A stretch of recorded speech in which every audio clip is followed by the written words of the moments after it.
A billionaire pretended to be a janitor in his own hotel, fires all staff and manager after this. The smell of bleach clung to his clothes as he pushed the janitor cart through the grand marble-floored lobby of the Langston Grand Hotel. No one glanced his way. Guests passed, their gazes skipping over him like he was part of the decor. Staff walked by, barking orders or ignoring him altogether, which was exactly what Marcus Langston wanted. To them, he was Eli, a tired, middle-aged janitor with calloused hands, a second-hand uniform, and a laminated ID badge clipped crookedly to his chest. No one recognized him as the man who owned the hotel, the billionaire whose portrait hung just outside the executive boardroom on the top floor. He had spent weeks planning this. The complaints had started small. A lawsuit here, a whisper there, discrimination, mistreatment. Wage theft. He'd tried to handle it the traditional way, emails, compliance reports, internal audits, but the stories persisted. A gut feeling told him something was deeply wrong, and numbers on a spreadsheet weren't going to show it. So he shaved his beard, dyed his hair gray, and created Eli from scratch. Now, here he was, mopping his own lobby floor while a guest loudly complained that the doorman smelled poor. A voice snapped behind him. "Hey, mop boy, you missed a spot." Marcus turned. The voice belonged to Carter Briggs, the front desk manager, tall, slick, and dressed like someone auditioning for a reality show. "Sorry, sir," Marcus mumbled, keeping his head down. Carter rolled his eyes and leaned toward a pretty young guest. "Don't mind the help," he said with a chuckle. "We've been trying to get better workers, but, well, you know how it is." The girl laughed uncomfortably, not sure whether she was supposed to find that funny. Marcus gripped the mop tighter. It wasn't the first offhand comment he'd heard that morning. At breakfast, he saw a Hispanic line cook get screamed at for speaking Spanish. In the service hallway, he passed a black bellhop, Terry, being written up for slouching, while white employees scrolled their phones freely.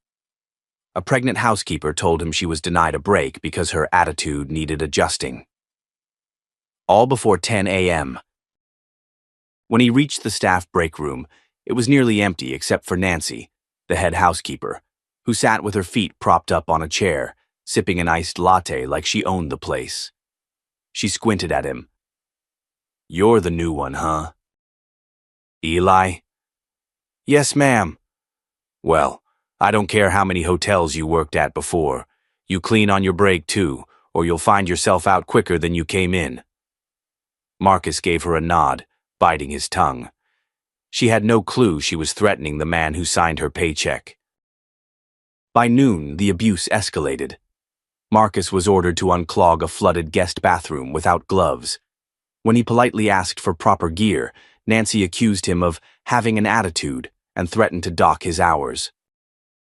2 servers were scolded for helping him and told, "If you want to be janitors too, I can make it happen." Then came the moment that turned his stomach. A single mother checked in, Monica Harris, accompanied by her 9-year-old daughter. They had booked a luxury suite using points she'd saved for 3 years. But when Carter saw her, his smile dropped. "There must be a mistake," he said flatly. "That suite isn't available." "But I booked it a month ago," Monica replied calmly, holding up her confirmation email. "I don't care what your email says," Carter snapped. "Maybe try a motel next time." Marcus was standing nearby, emptying a trash can. He froze. The daughter clutched her mother's sleeve, confused and scared. Monica's voice shook, but she held firm. "I want to speak to your manager." "You're looking at him," Carter said smugly. That's when Marcus stepped forward, his heart thudding. "Sir," he said, keeping in character, "she's right. That suite's open." "I just cleaned it this morning." Carter's head snapped around. "You think you know better than me, janitor?" Marcus didn't flinch. Carter marched toward him. "You want to lose your job on your first day?" Monica spoke again, her voice clearer this time. "I'll be recording from this point on," she said, holding up her phone. Carter laughed. "Do it. You people always play the victim." The words echoed through the lobby. Guests began to turn. A man near the entrance pulled out his own phone. Monica didn't move. Her daughter was holding back tears. Marcus stood still. His blood boiled, but he couldn't blow his cover. Not yet. The scene simmered until Nancy came hustling over. "Problem here?" she asked. "No problem," Carter said smoothly. "This woman was just leaving." That afternoon, Monica and her daughter left in tears. Marcus sat alone in the janitor's supply room, staring at the wall. His hands were clenched. That was the moment he decided. He wasn't just going to fix things quietly from the top. He was going to burn it all down and start over. But first he needed proof, and when the time came, they wouldn't see it coming. Not Carter. Not Nancy. Not anyone who had built their little kingdoms on cruelty. He was done watching. And soon, they'd all remember exactly who owned this place. Marcus was back on the 6th floor by 6:30 the next morning, long before the sun spilled light over the city skyline. He moved quietly, pushing his cart down the hallway, noting every detail, what rooms had been cleaned, which hall lights flickered, where the walls bore marks that hadn't been touched up in weeks. To most, it would seem like routine maintenance. But Marcus wasn't just looking for dirt. He was hunting the truth. Last night had changed everything. The look on that little girl's face haunted him. And Monica's composure, her dignity in the face of blatant humiliation, burned into his memory. He knew now this wasn't just about bad management. It was about rot. Deep rot. And if he didn't dig it out himself, no one else would. He stopped by room 614. It had a broken lock, something noted in maintenance weeks ago but never fixed. He pushed it open gently and stepped inside. It was one of the smaller rooms, supposedly economy-friendly, but priced like a suite. He glanced around, then reached into his cart and pulled out a tiny black device, a voice recorder. He'd bought it under a different name. He pressed it into the base of the nightstand. By mid-morning, the staff lounge buzzed with gossip. Marcus sat in the corner sipping coffee from a paper cup, his janitor's cap pulled low. He'd become part of the background now, invisible, and that was exactly what he needed. "Did you hear what Carter did yesterday?" one of the bellhops whispered. "To the black lady?" a waitress replied. "Of course." "Everybody's talking. She posted it online." "Seriously?" "Yeah, and people are pissed. Over 20,000 views overnight." Marcus didn't move, but his pulse quickened. Carter strolled in moments later, holding his phone and looking visibly irritated. "Who the hell filmed that?" he barked. No one answered. "You think I'm scared of some social justice pity party?" "Please. That woman's not even a paying customer anymore. She left." He turned toward Marcus, eyes narrowing. "You," he pointed. "Eli, right?" Marcus looked up slowly. "Yes, sir." "You were right there." "See anything?" Marcus gave a neutral shrug. "Just looked like a disagreement to me." "Exactly," Carter said, nodding smugly. "People blow things out of proportion when they've got nothing better to do." Marcus nodded slowly, keeping his expression blank. Inside he was boiling, but that wasn't the twist. That came 2 hours later. Nancy was screaming in the hallway outside the laundry room. Marcus hurried over just in time to see her dragging a teenage employee, a new hire named Malik, by the arm. "You think you can steal from my carts?" she shouted. "I didn't take anything," Malik cried. "I swear." "You're lying. And guess what? You're fired. Right now." No one even talked to me, Malik stammered. I didn't do anything. Marcus stepped between them before she could yank him again. Ma'am, maybe we should check the cameras before anything's decided, he said evenly. Nancy sneered. You defending a thief now? I'm saying the truth should decide, not assumptions. She glared at him. Marcus could see it in her eyes. She hated being challenged, especially by someone she thought was beneath her. Stay in your lane, Eli, she snapped. Or you'll be next. That night, Marcus called Malik's mother using a burner phone. She cried on the line. He's been saving for college, she said. That job meant everything. He didn't even get a chance to explain. Marcus promised to look into it. He returned to room 614, now empty again, and sat on the edge of the bed. He pulled out his recorder and played back the hallway conversation from earlier. Nancy's voice came through clear as day, yelling at Malik without proof, then bragging in the break room minutes later that she showed that punk who's boss. He saved the clip. He was building a case. The next morning, Marcus arrived early again. This time, something was different. Carter was in the manager's office, pacing. He looked rattled. Nancy stood nearby, arms crossed. You don't understand, Carter muttered. Corporate called. Someone upstairs is sniffing around. They're asking about guest complaints. About that woman? Nancy asked, frowning. No, bigger than that, he whispered. They're asking about the staff. Labor violations. There's a whole audit team coming next week. Marcus stood just outside the door, mopping the hallway with slow, deliberate strokes. Nancy's voice dropped. You think someone's tipping them off? Carter exhaled. I don't know, but something's off.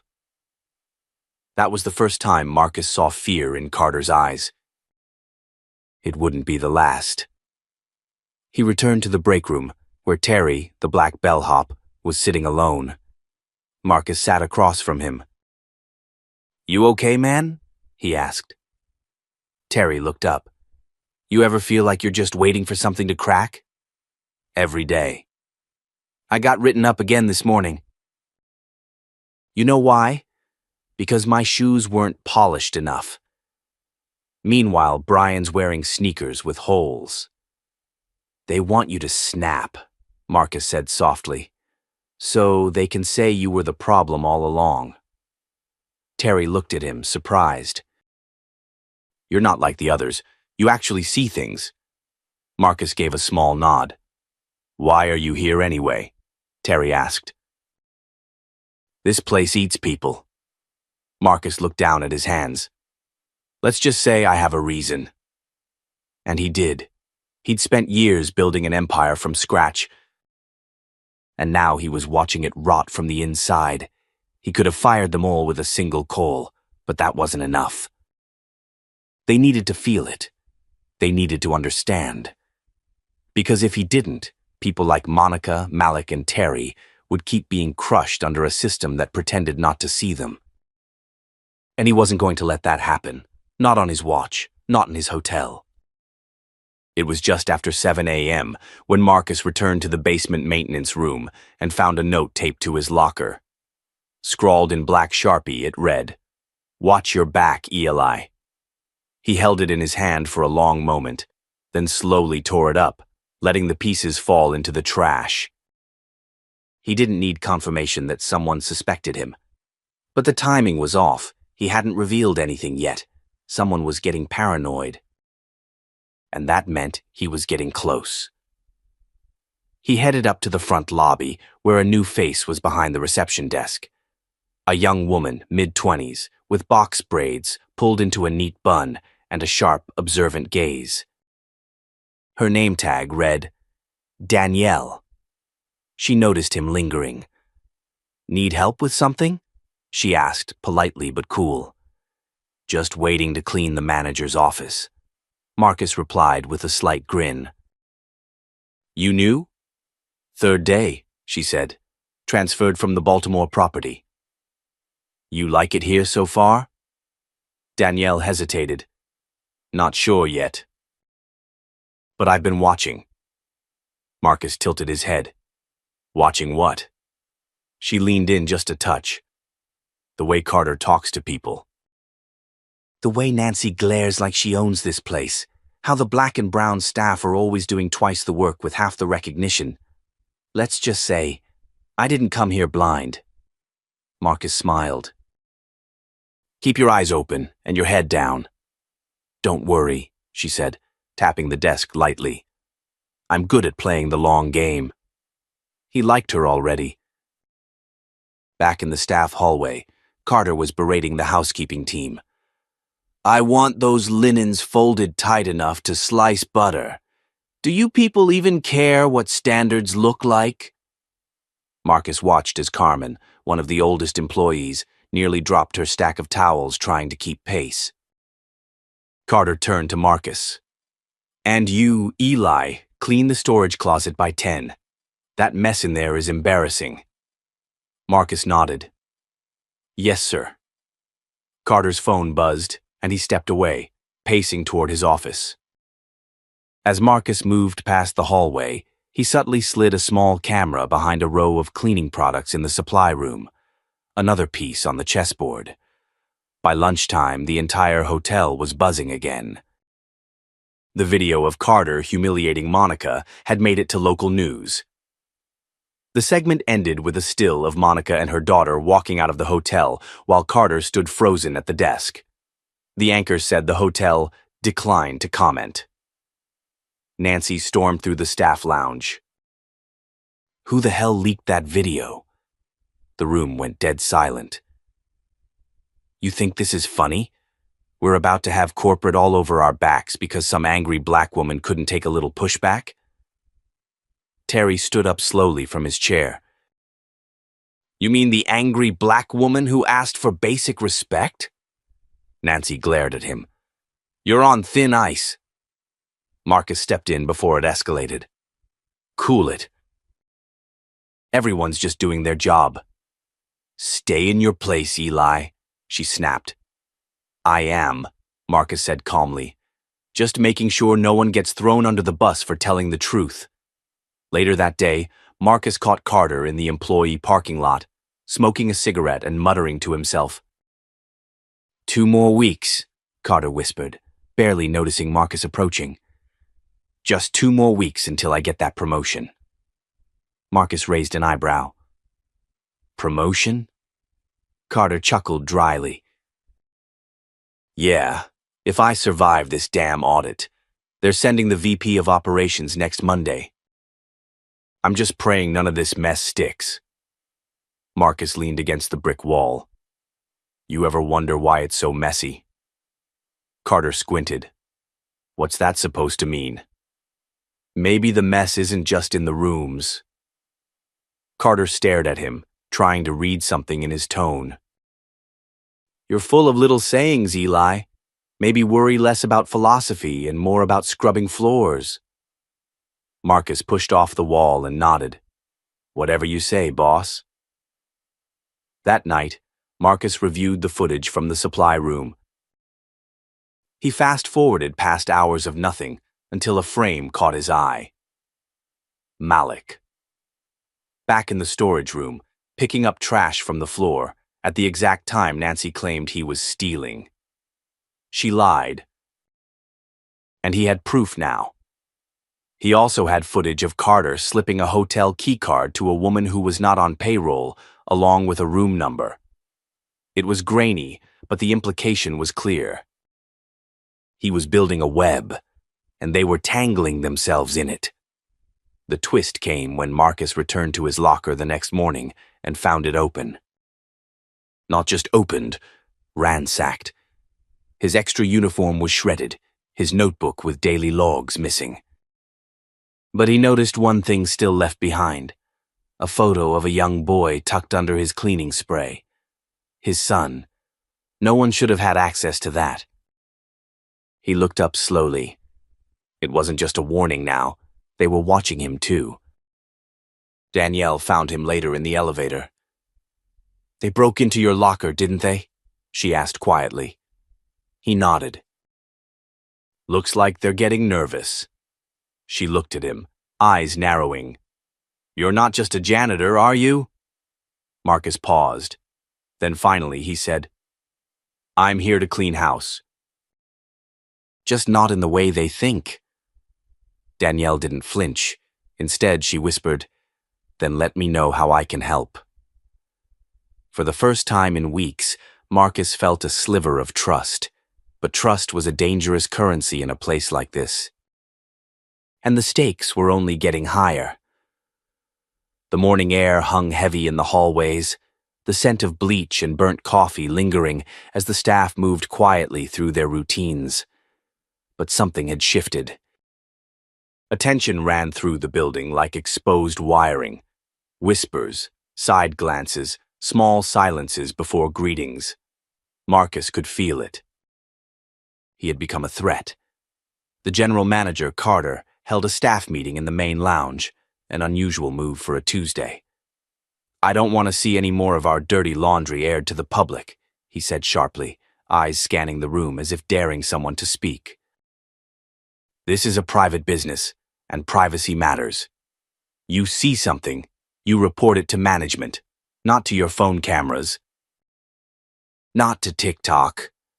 Nancy, standing near the back, added, And if anyone here has a problem with how this place is run, there's the door. We only want team players. Marcus kept his expression neutral. Next to him, Danielle crossed her arms. Toxic much, she muttered under her breath. Carter caught Marcus's eye and nodded once, too casual to be friendly. It was a warning. After the meeting, Marcus slipped down to the security office. He had access now, thanks to a misplaced master keycard he'd picked up from Carter's assistant 2 days prior. Quietly, he pulled the hard drive from the surveillance archive and pocketed it. But someone was already onto him. That afternoon, Malik, the young night porter, who'd been falsely accused before, approached Marcus near the loading dock. Man, something's off, he said. I heard Nancy asking it if there were any unusual logins. She thinks someone's snooping into system files. Marcus stiffened. Did they mention names? No. But she was looking at a staff photo. Yours was right on top of the stack. Marcus exhaled slowly. All right. Thanks, Malik. Keep your head down, all right? Malik nodded and disappeared back inside. Later that day, Marcus got a surprise request from Carter. Eli, Carter said, peering out of his office, I want you to do a special cleanup. VIP suite, top floor, now. It was odd. Janitors were rarely sent alone to clean VIP rooms. Marcus knew it was bait. Still, he went.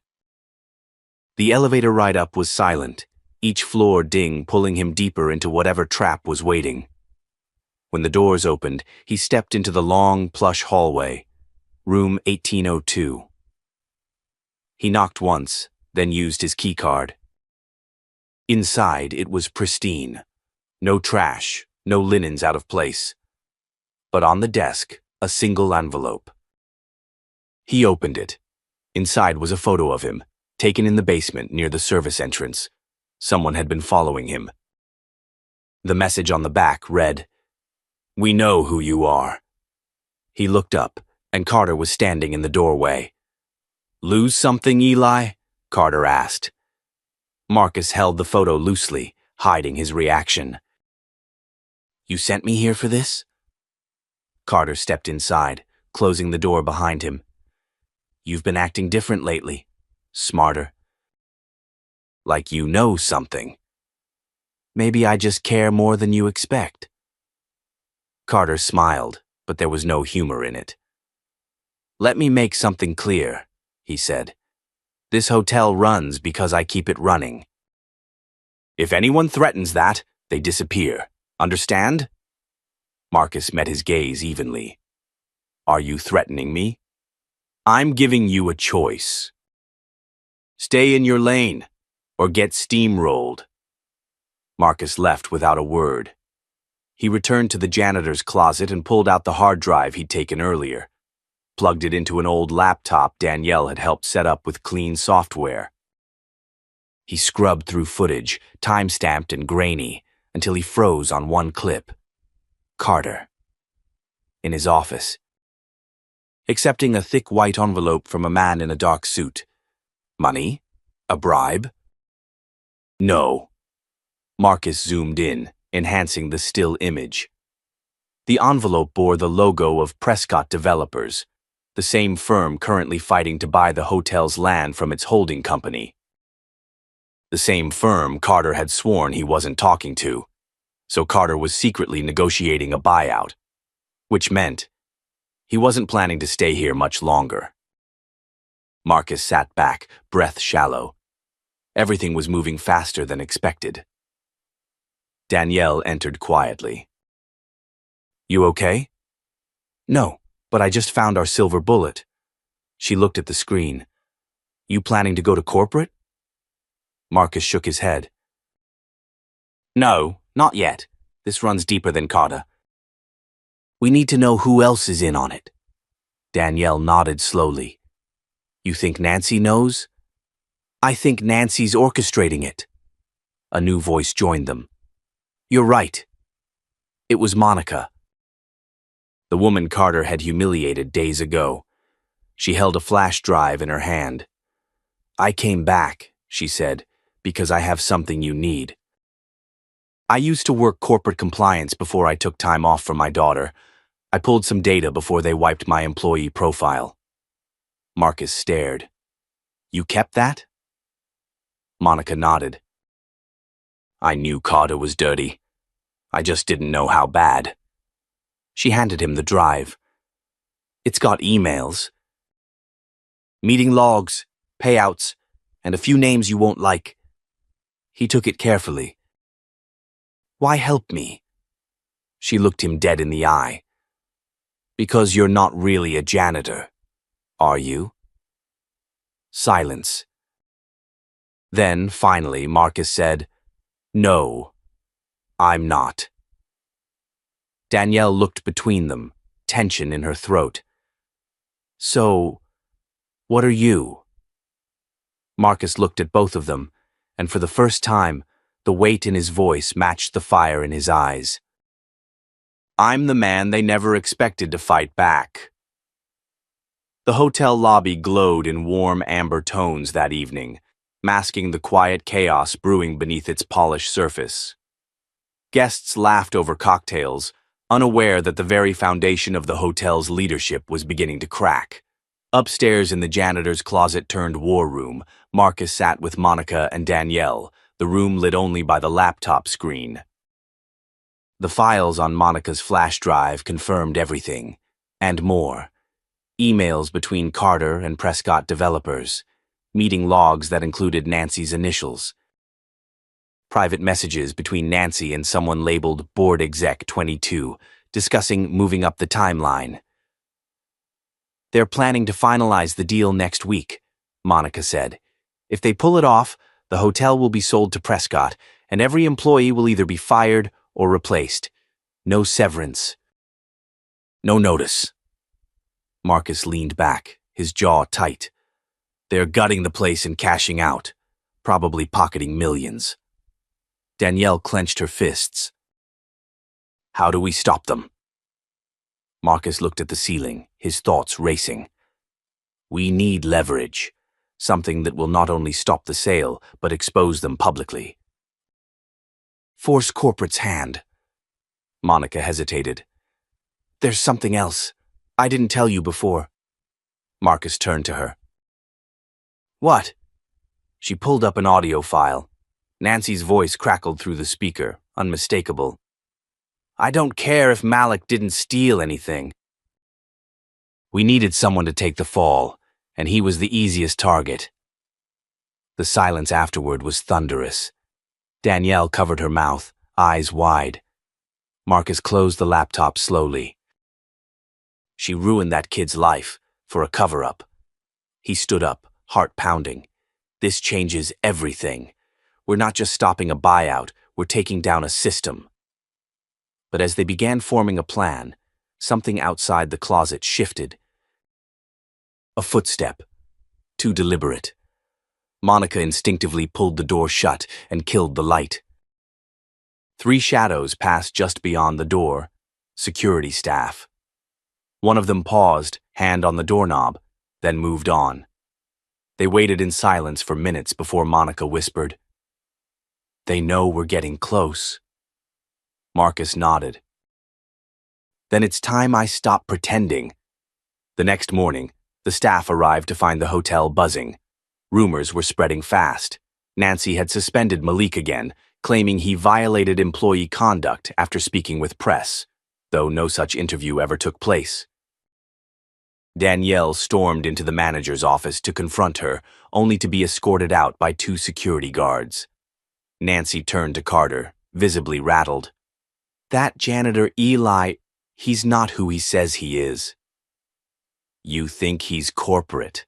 Carter asked. "Worse, I think he's the owner." Carter laughed. "Impossible." "I've met the man once. We're in the clear." Nancy's jaw tightened. "I'm telling you, he's not normal staff. He's moving too carefully. People like him don't mop floors. He's waiting for something." Marcus was, in fact, waiting, but not for long. That afternoon, he donned his uniform one last time and walked into the executive lounge like he owned the place, because he did. He moved confidently through the crowd, ignoring glares and whispers, until he reached the private boardroom where an unauthorized meeting was taking place between Carter, Nancy, and a Prescott representative. He knocked once, then entered without waiting. The room fell silent. Carter stood. "This is a private meeting."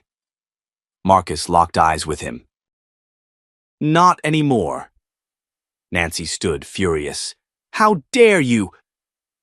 But before she could finish, Marcus pulled out a remote and clicked it. The monitor behind them flickered to life, playing the audio Monica had uncovered. "I don't care if Malik didn't steal anything." Nancy paled. The Prescott man stood, confused. "What the hell is this?" Marcus turned to him. "You're negotiating with people who framed an innocent kid, pocketed bribes, and tried to sabotage this hotel from within." "Who the hell are you?" Carter growled. Marcus stepped forward, removed his ID badge, and set it on the table. "Marcus Langford, sole owner of Langford Holdings. You've been working for me the whole time." Dead silence. Then Carter lunged forward, knocking over a chair. "You think this changes anything?" he balked. "You think they'll believe you? You've got no proof." Marcus didn't flinch. "Actually, I do." He pulled out a printed report, copies of the emails and transaction logs Monica had compiled. "And this has already been sent to corporate, along with the security footage, audio recordings, and witness statements." Nancy's face crumpled. The Prescott rep backed toward the door. "I'm done playing janitor," Marcus said. "Now it's your turn to clean up." He turned and walked out. Behind him, Carter slammed his fist on the table, furious. Nancy dropped into a chair, whispering to herself, "How the hell did we not see this coming?" "Because you never looked at the people you thought were beneath you." And now, the janitor had flipped the script. Nancy paced her office, her nerves frayed, her usual icy composure completely gone. The blinds were half closed, casting slashes of shadow across her face, making her look almost unrecognizable. She had called in every favor she had left, trying to contain the explosion Marcus had just set off. But there was no containing it. The board was already alerted. HR had launched a formal investigation. Legal had frozen all ongoing transactions. Prescott developers pulled out of the deal less than an hour after Marcus walked out. And the staff. They were no longer afraid. Danielle, Malik, and several others stood in the break room, whispering in tight clusters. Some were angry. Some were shocked. All of them were watching, waiting. The whispers were no longer about Marcus the janitor. They were about Marcus Langford, the billionaire. "Did you see her face?" Malik asked, his voice still tinged with disbelief. "Nancy looked like someone pulled the rug from under her." Danielle leaned against the counter. "That's because he did." Just then, Marcus entered the break room. The noise died down. No uniform today. He wore a fitted black shirt and dark jeans. Casual, but every inch the man in charge. He raised a hand. "I know a lot has happened. And I know you have questions. I'll address everyone soon, but for now, thank you. Every one of you. You kept this hotel running, even when it wasn't fair." Someone in the back clapped. Then another. The room filled with a cautious, growing applause. Monica stepped forward. "What happens now?" Marcus looked around the room. Now we clean house." At that moment, security guards entered the building. But not to protect Nancy. These were Marcus's people, new hires from corporate, dressed in tailored suits and armed with official orders. They moved straight toward Nancy's office. Across the lobby, Carter was mid-conversation with a high-profile guest when one of the security agents tapped him on the shoulder and handed him an envelope. He opened it. His face drained. "What is this?" he barked. "Termination notice." "Effective immediately," the guard replied. "You can't fire me," Carter snapped. "I've been managing this hotel for 6 years." "And you've been skimming profits for 3 of them," Marcus said as he walked up behind him. "Also, there's a video of you threatening staff. I'd say 6 years is long enough." "You're going to regret this," Carter snarled. "I already did," Marcus replied. "That's why I'm fixing it." Security escorted Carter out. Guests paused and stared, some taking photos. There was no cover-up now. No whisper campaign. It was happening live. Meanwhile, Nancy was trying to shred documents in her office when Monica and Danielle stepped in behind 2 security guards. Nancy turned, startled. "You can't be in here. This is a private office." "Not anymore," Monica said. "You're not even a real assistant," Nancy spat. "Maybe not," Monica said, "but I'm a real whistleblower now." Marcus entered last. Nancy straightened up, trying to regain control. "I want a lawyer." "You'll get one," Marcus said, "after you answer to the board. And maybe the DA." "You don't scare me," she said. But her voice trembled. "You should be scared," Marcus replied. "Not of me, but of what happens when people like you finally get held accountable." Nancy was escorted out with less of a fight than anyone expected. In truth, her power had always been built on fear and silence. Without those, she was just another paper tiger. Later that night, Marcus stood on the rooftop, looking over the city skyline. The hotel glowed behind him, quieter than usual, like it too was exhaling after years of pressure. Danielle joined him. "I still can't believe you pulled this off," she said. "I didn't do it alone," Marcus replied. "So, what's next?" He looked back at the hotel. "We rebuild. The right way." There was a long pause. Then she asked, "You think people like Nancy ever learn?" "Maybe," he said. "But this isn't about changing people like her. It's about making sure they don't get to decide who wins and who gets crushed." Downstairs, the staff had started rearranging the break room. Someone brought in a speaker. Music started playing. For the first time in a long time, the hotel felt like a place worth fighting for, and the man who once mopped its floors. He was just getting started. The next morning, the air inside Langford Grand felt completely different. The walls didn't echo with tension anymore. The smiles on the faces of the staff were no longer forced, but there was still one thing missing: clarity. Rumors swirled like wildfire. Was Marcus staying? Was he selling? Was the hotel going to change hands again? Marcus sat alone in his penthouse suite, staring at the framed photograph of his father that sat on the edge of the desk. In the picture, Harold Langford stood outside the very hotel they'd built from the ground up, hand on a shovel, young Marcus by his side with messy hair and wide eyes.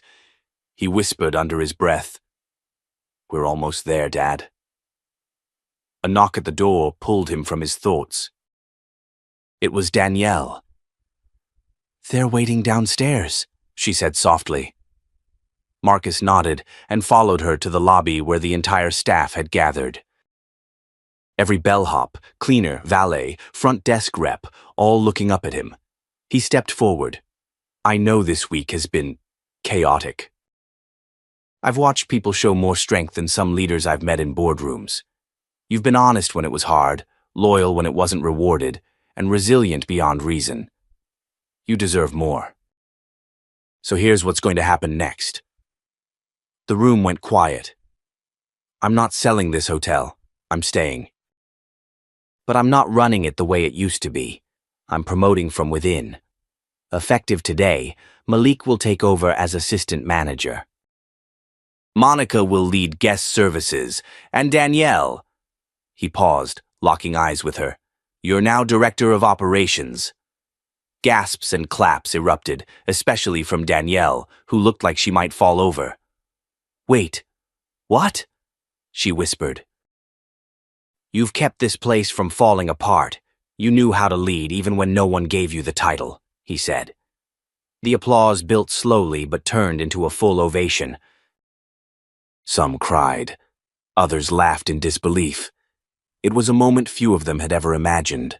A boss who actually saw them, rewarded them. But not everyone was clapping. From the far side of the lobby, a sharply dressed man in his 40s stepped forward. He clapped, slow, deliberate. "Touching speech, Marcus," the man said. People turned. Marcus's posture stiffened. "Alan Green," Marcus said with a clipped tone. Danielle leaned in. "Who is that?" Marcus didn't answer right away. Alan stepped closer. "Nice of you to play hero, Marcus, but I think you forgot one small detail." "What's that?" Marcus asked coldly. Alan smirked. "Your board still has voting rights, and some of them don't like this little charity act you're running. They want profitability, growth, not janitors in suits." A few gasps. Some staff glanced at each other nervously. Marcus's eyes narrowed. "I own 51%. "They can't override my decisions." Alan chuckled. "True, but they can stall your projects. Freeze capital. Kill your renovations." Marcus stepped forward, voice steel cold. "You coming here to make threats, Alan?" "I'm just here to remind you, we're not done yet." Marcus didn't flinch. "No, we're not, because you're forgetting one thing." Alan raised an eyebrow. "And what's that?" "I recorded every meeting where you and Nancy plotted to underpay employees and siphon profits. I sent it to the board last night." Alan's smirk faltered. Marcus continued. "I gave them a choice. Stand behind a system that robs people and ends up in lawsuits, or stand behind real leadership." Alan's face went pale. His jaw tightened, but he said nothing. "Don't worry," Marcus added. "Your formal termination letter is in your inbox. HR will be in touch. Oh, and Alan?" Alan turned halfway to the door. "Take Nancy with you." The staff broke into cheers. Some clapped so hard their hands stung. Alan walked out silently, his polished shoes suddenly sounding louder than ever on the marble floor. Marcus turned back to the crowd. "This hotel isn't just a business, it's a family, it's a legacy. And starting today, it's ours again." He looked at Danielle, who was blinking away tears, then at Malik, who looked stunned, speechless. Outside, the Langford Grand shined under the morning sun, its tall windows reflecting the new energy inside. An empire once built by grit, nearly lost to greed, and now reclaimed by truth.